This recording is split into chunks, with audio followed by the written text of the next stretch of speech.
I understood that there was, like code switching. You know what I mean? Like I had that awareness. So it wasn't like, oh my gosh, I can't wait to I don't know.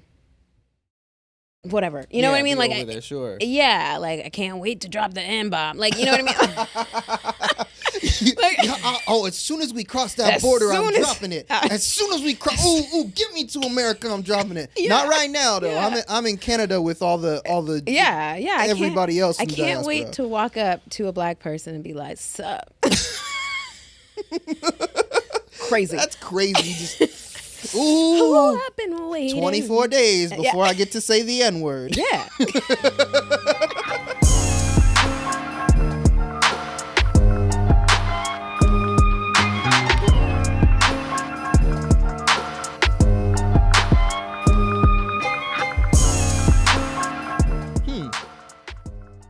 All right. Well, that's interesting.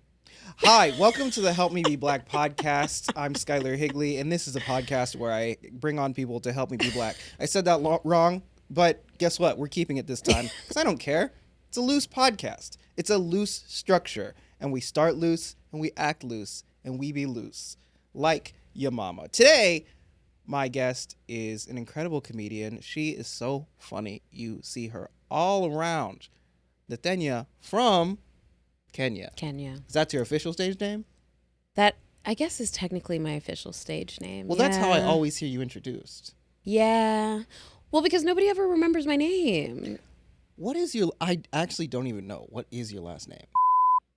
Oh, I've never once heard it. Yeah. I've never once heard it. And we're going to bleep that out. Yeah, bleep it out. No, don't let people find you. Don't let people find you. It's fine. We can't give them my government. I can't believe I just so freely gave you my government. That's in front of 3 cameras and 2 microphones. All it took was me sitting next to a black person to be like, yeah, here's my government name. Well, okay, so let's... Crazy. You don't want your government name out there? No. Why? Okay, so I was at a party recently. Okay. I was at a party recently, and this woman was like, oh my gosh, you just can't give your government name. You can't use your government name anymore, like as an artist. And I was like, oh, yeah, totally. I agree. I wish I hadn't used my legal name as my artist name. Like as an actor, it's my full legal name. Because I was explaining that this one time I was going home and I was in an Uber and like I had like a really awful experience.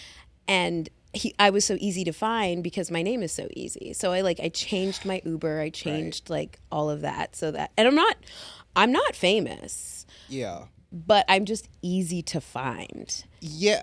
With how, But a lot of us, especially as comedians, are like using our full like real legal names, and you're saying we shouldn't be doing that? I don't know. So I agreed with her. I was like, yeah, totally.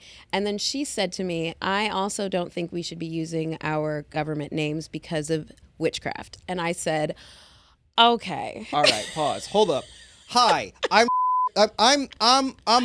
Big Morocco, and this is the Help Me Be Black podcast with Big Morocco. And that is, we're gonna bleep the name from earlier. And my guest today is Lil Morocco. No names. What are you talking about? Witchcraft. She was like, because somebody will make like a voodoo doll out of you. She was like, you think it's... What was the race of this person you were speaking to? Black. Okay. Caribbean. Okay. So she knows. Mm-hmm. She knows. Yeah. And the way that she like looked me in my eye, I was like, oh... But you mean it. Like, you're being for real. Like, no, nothing against my ladies from the Caribbean. And I do think they know. Mm-hmm. But I do think they have a different thing going on there where it's like witchcraft there is like gun violence here. Like, they have to deal with like school voodooings, and we have to deal with like other stuff. School shooting. So, yeah. Yes, exactly. So I'm not gonna go over to somewhere else to be like, hey, like you gotta get like common sense gun law. It's like that might be y'all situation, but we're doing less voodoo over here. Less people know about that over here. Okay. If you piss someone off here, you'll get shot. They might not if have they're the white, special you get skills. sued. Yeah. But they don't have the.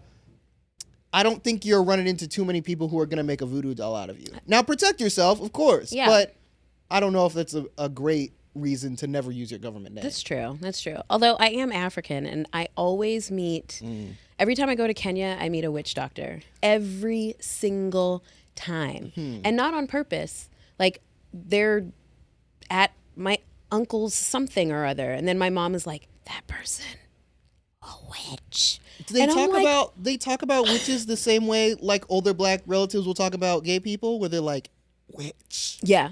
Wow. Because I don't know. We're diaspora positive on this podcast, but I don't know what. That's a term that I just made up, and I think it's good. I think it is good too. But speak on the issue. That said, I don't know that much about the diaspora, and if you're saying I'm going to Kenya just running into witch doctors every here and there, oh my gosh, I am wondering how prevalent are witch doctors, because it kind of seems like that would be like the racist stereotype of, oh, you go to Kenya, man, you swing a cat, you hit a witch doctor.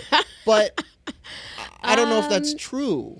It's very much a part of the culture. Like, if you watch the news, there will be a story of some type that day that involves witchcraft of some kind.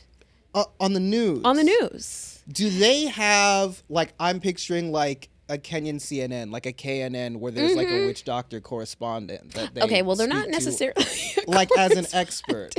They're not a correspondent. It's not like that, but they're retelling a story. Like, sometimes it'll be like, okay, the last story I saw was there was a woman naked in the middle of the street, and she was I know, already a positive story. Okay.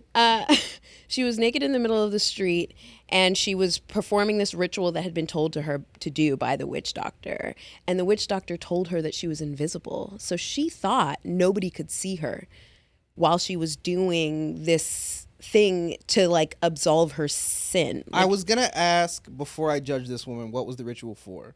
Yeah, it was like to absolve a sin. And what did she do? I don't remember what the thing is, what she did, but that was the story. It was like this woman, and she thought that she was invisible. So when people started looking at her, she started freaking out because she was like, the witch doctor told me I was going to be invisible.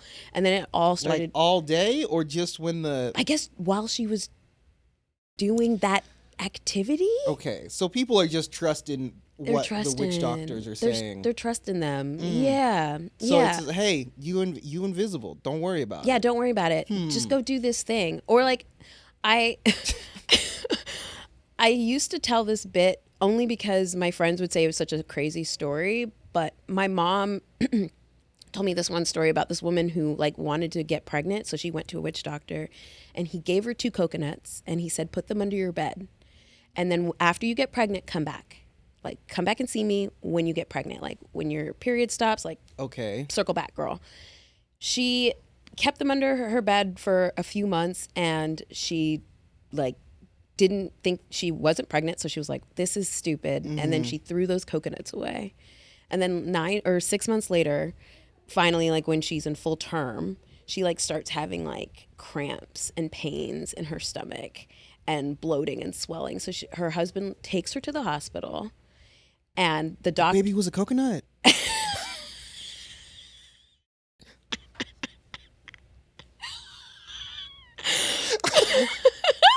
didn't know where that would have been better. The doctor was like, you're having a baby. And she was like, what? Yeah. And so then she's, like, all excited, and her husband are you know, like, getting ready to have this baby, and the doctor's like, okay, we're going to induce you, and you're going to go through labor, like, push. And she gave birth to fire. What? Wait a second. What are you talking about? Just fire came out of her puss. Am I allowed to say that on here? You can say, I mean, look, what do you think we are doing here? What do you think we're doing here? We can't curse? I thought this was CNN. If this is CNN, I mean, the TV network has gone down the toilet. It's fucked up. Yeah. Fire. She gave, like, literally fire came out, and the doctor's eyebrows were, like, burnt off. And, like, that was a key part of the story for my mom. Like, burned this doctor's eyebrows. And a witch doctor told this story? No, my mom told me this story. Well, but she where's said the witch doctor? The witch doctor was the OG that said, Go. if you don't have... Wait a second. You're like, how do I backtrack this? No. First of all, I always said coconut, and I thought it was the true story was going to be real sad. Like it was, a sad situation with the baby, and then just fire came out. So is that to suggest that everybody who... If you start the coconut ritual... You better fucking follow through. You have to follow through. Or else fire will come out of your pussy. Yeah. Huh. Mm-hmm. And when did your mom hear this story? And you might not be able to have that baby. Like, Wait, you might not be able to have a baby. Like, she wasn't able to have kids. Oh, okay. But she had that crazy situation. Well, given the situation that we have in America right now, when it comes to female reproductive rights and the overturning of Roe, if you are in one of these states, unfortunately, that is going to charge you for having an abortion, might I recommend, if you cannot get access to good care, put that coconut under your bed, take them coconuts out.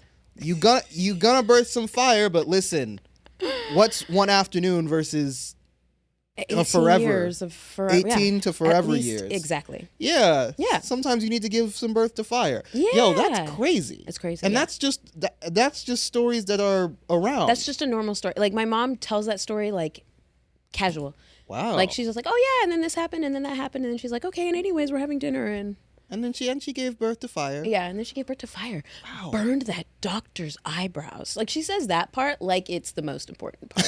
Yeah. Well, his eyebrows, here's the thing. That doctor had good eyebrows. Yeah. He had good eyebrows, and now he doesn't have them anymore. So if you're not going to listen to the witch doctor, you're not going to take care of your eyebrows. Yeah. Let me ask you this. How much are you believing in these stories of the witch doctors and how much do you believe that story? Oh, man. I have a really hard time believing the stories, but I also have a really hard time not believing the stories. Like, I'm in a weird place of like where I have respect for the witchcraft. I'm like, ooh, let me not come out and be like, oh, that shit ain't real, and then something happens to me. Exactly. But I also am like, is that real? You know what I mean? Like, they have a good incentive to not talk shit on them because, like, let's say it's just safer if we're a witch positive podcast. Let's say absolutely, because if you're talking shit on the witches and they do happen to have power, then like, look what happened to Charlie Kirk. Exactly.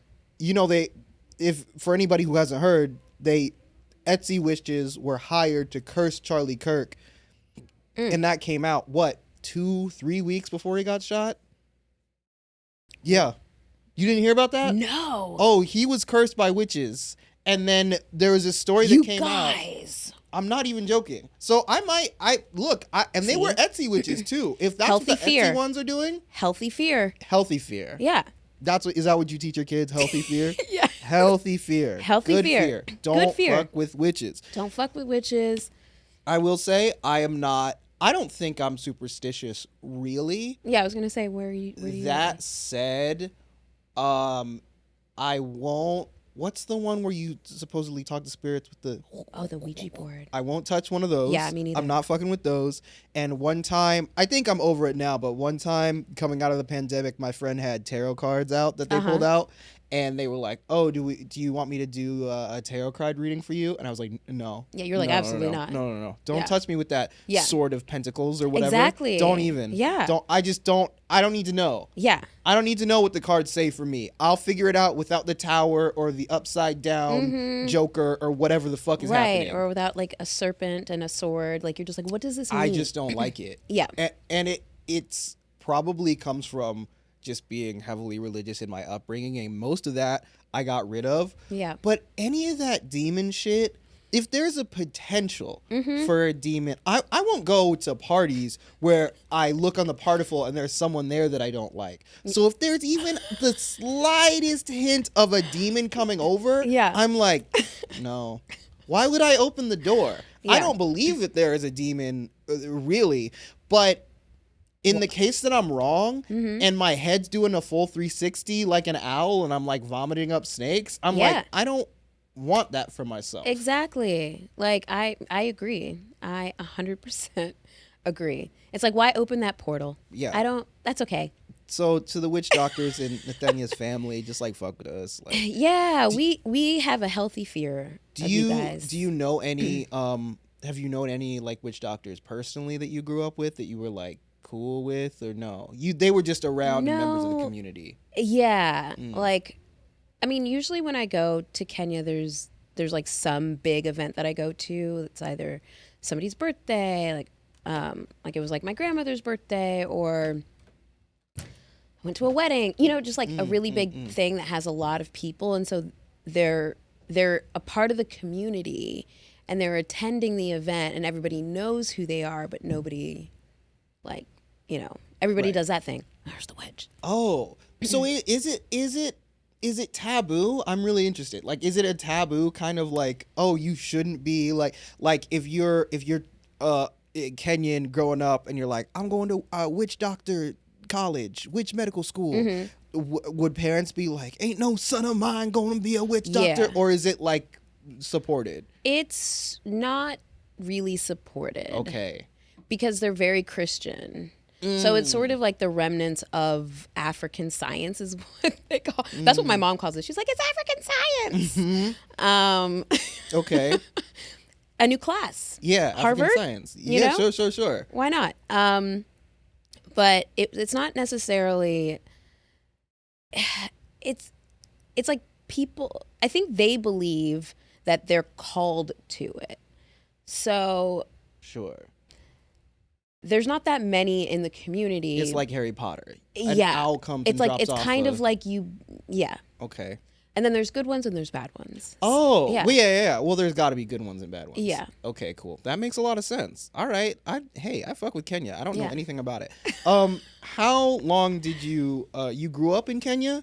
No, I was born there. Born there. I was 2 when we moved to Canada. Yeah, Okay. right outside of Toronto. So you were there, Canada, for how long? And then I lived in Canada till I was 11. Okay. And then we moved to Charleston, South Carolina when I was 11 years old. Got you. Yeah. Okay. The So South. really you really kind of went all over like the legit triangle trade. Like you Yeah. went you went all north and then south. Yeah. Wow. Yeah. Okay. Yeah. So a different route. yeah. You went like all. isosceles with the triangle for sure. You went a different way. Yeah. That's a crazy thing for me to say. I apologize. So from Kenya to Canada to Carolina, KKK. Oh, No. 3 C's. 3 Well, C's. Kenya's a K. Yeah. When KCC. when you were talking to me about when you went to South Carolina and they heard you were from Canada, they were like, you're not really black. Yeah. When did that start? How does that happen? Like, I want to know everything about. I'm imagining this is middle school. Yeah. Type shit. Where kids are very mean. Yeah. Peak bullying. Okay. Yeah. And so they said Canada makes you invalid as a black? Oh, yeah. Well, first of all, when I moved to America, I was so excited. I was like, oh my God, I'm going to see you like black people, like real black people. Sure. Like, Oh wait, so you came from Canada and I came from Canada. you remember being like, oh, there weren't any black people around. not in a real way. Like, Okay. we were black, but not, like, we didn't have that identity. What part of Canada? I moved from Vancouver. Okay. So because like Toronto has like a very big Caribbean community. Right. They be doing also, voodoo they up there. have, yeah. I know there's some witches that got Also, curses they- out on Drake. I know it is. Oh, for sure. God. For sure. That's why he's been quiet. Yeah, that's why everything happened to him. That's That's why when he got those implants on his chest and abs, it fucked up because Yeah. he definitely had some curses out. That's, yeah. Okay, so Rest in peace. not dead yet. Soon, maybe. Yeah. So you. So sorry. Continue. Oh, no, wait. So we lived in Vancouver, and my mom is in academia. She's a college professor. So I grew up on a college campus pretty much like my whole life. And so there were lots of different people, lots of people of color. It was a very international school, but everybody was their thing, and it was okay to be that thing, right? So it was like, oh, they're Nigerian. Oh, they're Ghanaian. Oh, they're, from, wherever. And there wasn't really the idea of Black culture. But I, of course, was, a young kid, and I'm seeing like Tupac and Big, you know what I mean? And I'm like, oh my God. And Beyonce, and I'm like, wow, like America, like I was like, that's Black. And I was like what a cool culture. And my parents have always been very like, even my mom's work is in like liberation, and so like she like had a relationship with Angela Davis, and so like I've always had this sort of like awe relationship with the Black community when I was a kid, but I'd never experienced it, right? I was always like, oh my God, like what an incredible people that came out of this horrendous thing, and now they're like the coolest fucking now they're people. That Soulja Boy. Now they're walking it out. They were slaves, and now they're ghost riding the whip. And now they're ghost riding the whip. Yeah, that's crazy. That's crazy. As a 10-year-old, you're like, what? Yeah, they were disenfranchised. Sure. But I was like, of course, because they're so cool. Look at them. Yeah. So that would it be correct to say you aspired to be like a Black American before? Well, I didn't know. Okay. Because I understood that there was, like code switching. You know what I mean? Like I had that awareness. So it wasn't like, oh my gosh, I can't wait to I don't know. Whatever. You know what I mean? Like over there, sure. Yeah, like I can't wait to drop the N-bomb. Like, you know what I mean? As soon as we cross that border, I'm dropping it. As soon as we cross, get me to America, I'm dropping it. Yeah. Not right now though. Yeah. I'm in Canada with all the everybody else. I can't wait to walk up to a Black person and be like, "Sup." Crazy. That's crazy. Ooh, I've been waiting 24 days before I get to say the N-word. Yeah.